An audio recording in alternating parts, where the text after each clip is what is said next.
Գիտության մեջ մարդիկ սովորաբար աշխատում են երկու ձևով, կան գործընկերներ ունեմ, ովքեր սկսել են իրենց կուրսային աշխատանքը, դիպլոմային աշխատանքը շարունակելով նույն թեման, տեխնացականը, դոկտորականը եւ դրանից հետո նույն թեմայի շուրջ, այդպես ասած, պտտվում են, խորանում են, լայնացնում են, բայց նույն թեման ամնում իրականում նույն թեման ամնում եւ դա կախված է մարդու խառնվածքի հետ մարդ կա որ իրոք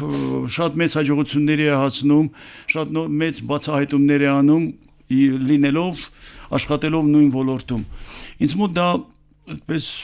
երևի չի համապատասխանում իմ խառնվածքին ես սիրում եմ ասենք տարբեր բաներով զբաղվել պրպտել փորել նու երևի դա իմ գենետիկական կառուցվածքն է ինձ ստիպում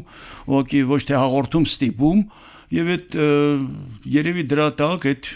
ճնշման տակ ես այսպես սկսում եմ մի քիչ ավելի լայն ձևով փորձել ինձ պահել ավելի ընդարձակել իմ հետաքրքրությունները եւ դրանով է պայմանավորված որ ասենք իմ դիպլոմային աշխատանքը եղել է ինչ-որ մի թեմայով տեխնացականը ուրիշ թեմայով դոկտորականը